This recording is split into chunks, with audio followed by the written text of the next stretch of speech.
Hi everybody, I hope you have gone through the overview of ovarian tumors which was posted around a week back. And if you have not done so, I strongly suggest that you first go through that video and then come here for the case discussion. And today's case is going to be discussed by Masil, and Masil is our second year PG? Yes. Second year PG, and she is going to present a case. Let's see if you can diagnose and think how this patient should have been managed, or if this patient comes to you step by step, you can also keep on thinking in your mind how you are going to manage her. So Masil, with the history we should start. Yes. 47 years, Mrs. Ranjani ma'am, married for 24 years. She is a parity to live to both LSCs sterilized. LCB is 20 years back, ma'am. She came with complaints of early satiety and post meal distension for 4 months. Then abdominal distension, mass per abdomen, lower backache, and abdominal pain for 1 month. Okay, so her symptoms, she is 47-year-old.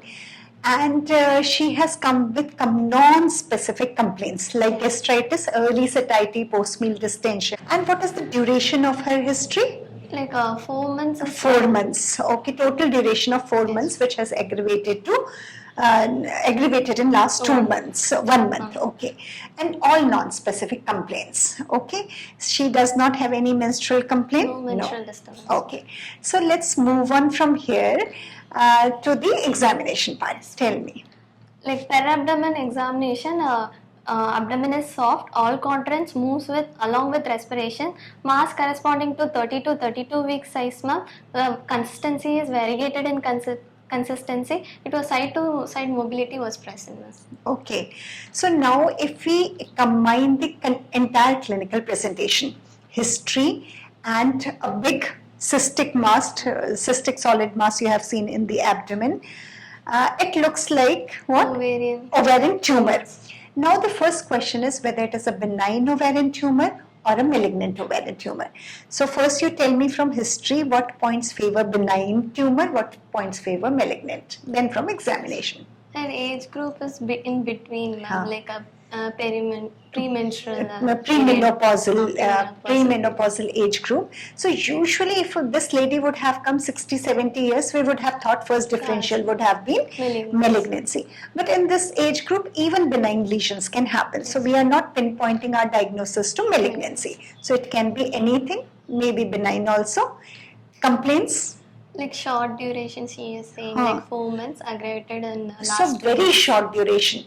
And with this, she has presented, you have told examination, 30 week size mass and short duration. Definitely we have to think about malignancy.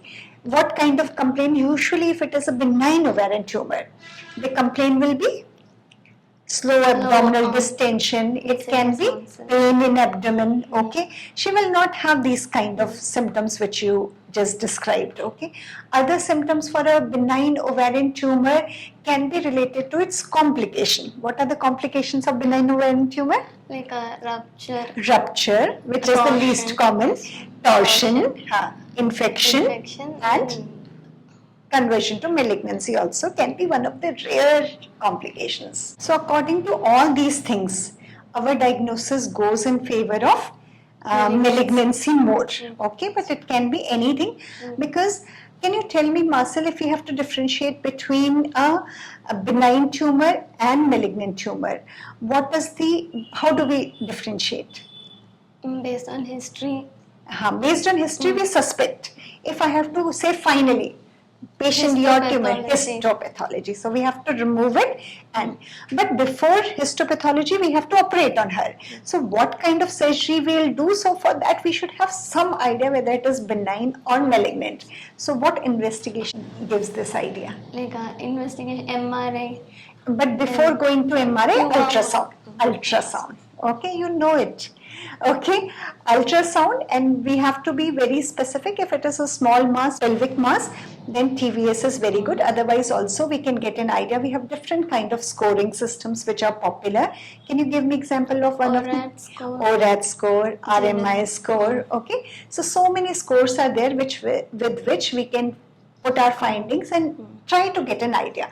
100% will be only histopathology after surgery. Okay, so it looks. And vaginal examination, did you find something? Yes, ma'am. Per vaginal examination, uterus were anteverted. All fornicia fullness was there, ma'am. No fornicia tenderness. Parametrium was free, and no transmitted mobility to the With cervix. cervix, okay. But side to side mobility, Yes. you said it was there, so it was not a fixed mass. What does it tell that it is not a mass? It Likely is benign. likely benign, and even like it is operable. If we are thinking to make the diagnosis, this is an operable tumor. Okay, then after this, how did you go ahead? Now with this history, where we have still not ruled out malignancy, so we have done what investigation? On ultrasound, what was the finding? Like a large multiloculated cystic lesion was seen, ma'am, arising from the pelvis. It is of 20 cross 18 centimeter. Okay, so what finding? Like I ask one thing and tell, okay, this might not be malignancy. It is a big tumor, Yes. but what is absent here? Some water? Ascites. Ascites. So with this big tumor, if ascites is not there, it is unlikely to be an ovarian, epithelial ovarian cancer usually. Okay, so this is a good sign. But because the tumor was so big, and on ultrasound it was looking like benign tumor. But on history and examination, it is looking like malignant with complaints. So we cannot ignore. So to further confirm, if we can confirm what investigation we did, MRI. We did not want at this stage the extent, but we want to more specifically know what is the whether it is a benign tumor or a malignant tumor. So in these kind of cases, MRI can be helpful. Have you written down the findings of MRI? Tell me. A large complex multiloculated abdominopelvic mass arising from the adnexa with enhancing septation and no mural nodules seen, likely mucinous cystadenoma or borderline mucinous tumor, ma'am, and no ascites is seen. Uterus is little bulky with uterine fibroids and few subcentimetric nodes are seen. Okay, so with this kind of diagnosis, we got some idea. They have still not ruled on malignancy, but they have been played more safe and said borderline. So what is borderline category? Borderline are locally invasive tumor, but they also require strict follow-up. Okay, so it can be a benign still, it can be a borderline, or it can be still, there is a chance, because clinical, for us, for me at least, clinical presentation is very important, it's still be a malignancy. Okay, so what do you do in these kind of cases? What is the plan of management now? Like first for follow-up. Tell me how. Well, for prognosis, what did you do? Like tumor markers. Tumor markers you do. CA 125 was alone like 128. 128. Others were within normal limits. What is the normal range of CA 125? Less than 35. Less than 35. More than 100 it is significant, but still it is not in hundreds and thousands. Okay, but we have to take it seriously that it is not very low also. Okay, then usually the picture looks like mucinous cystadenoma. Okay, there are multiple septations and of the tube, large. I will tell you one thing, if it is a large multiloculated cyst, it is on ultrasound, it gives an idea of pattern recognition as a mucinous. Serous tumors will be usually large, uniloculated with very thin 1 or 2 septations. Okay, so it looks like, if we look at the ultrasound, it looks like mucinous tumor. We don't know whether it is benign, malignant, or borderline. Okay, so then what do you do after this? We have to do what? Operate. Surgery. We have to do what surgery you will do for this? Like total abdominal hysterectomy with bilateral salpingo-oophorectomy will do, and appendicectomy and omental biopsies. Okay. So we did omentectomy, we did, and peritoneal biopsies. So you told me hysterectomy, removal of both tubes, multiple biopsies.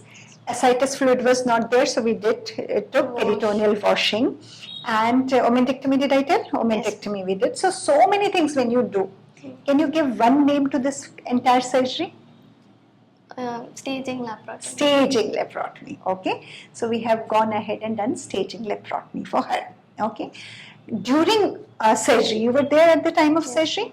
What was our feeling? Whether it was looking like benign? Because at the OT table, on the OT table, you will get a lot of idea with experience whether it looks like malignancy or it is benign. So what was our, Benign. it was looking more like a benign tumor, but still we went ahead and did, because staging is an important part. Even if it comes at borderline ovarian tumor, we have to do the staging. Okay, so do we have the histopathology of this patient? Yes, ma'am. Can you read it? Yes, ma'am. Tell me, explain it to me. Don't read the pathology report. Tell me what was the finding. Yes, ma'am. It was a benign mucinous adenofibroma. It was of size 14 cross 13 cross 8 centimeter, ma'am. No capsular breach was there. Benign mucinous adenofibroma. adenofibroma. So this can be the catching point. It was not simply a cystadenoma. It has a fibroma component also. So it might be looking sometimes solid cystic, what the imaging picked up. Then the uterus endometrium was proliferatory. Myometrium, leiomyoma was there, 3.5 cross 3 centimeter. Cervix, multiple Nemothean cyst was there. What about the omentum? What about the peritoneal biopsies? What about the peritoneal wash? No. Nothing was there. So it was all benign tumor. So basically I am also interested in what is the tumor. So first I have to see all those things are normal or not. If there are some tumor deposits or evidence of malignancy, then definitely the stage of the disease changes. Okay. For benign ovarian tumor, is there a staging system? No. This is complete treatment for her. So 47 years old, hysterectomy with everything is a complete treatment. Only thing that as regular, she has to come for follow-up. No strictness, no further. The patient was lucky that there is no further treatment which is required for her. But usually we call them after 1 year. 1 month, yeah, 1 month after surgery for follow-up. She has come back? No. 1 month she has not yet come back? Okay. So when she comes back, you have to see her. But according to me, after seeing the histopathology report, there is no further treatment required. And she was one lucky patient. Usually, if you come with this big ovarian tumor, it is usually of advanced stage. And usually, when patient comes with this big abdominal mass, it is mostly because of a small size ovarian tumor, but lot of ascites. Okay, but it was all good for this patient. Yes. Okay, so with this ovarian tumor discussion, we are finishing one series on gynec-oncology. We have some other cases also, rare cases like fallopian tube carcinoma and some rare variants or germ cell tumor, some ovarian tumor rare cases are there. If you are interested in discussing those two, please put a comment below. We'll try to do it. Otherwise, from next week, we'll move ahead to a different kind of topic in gynecology. Okay, that's it. Thank you. Thank you. Thank you, ma'am. Thank you, ma'am.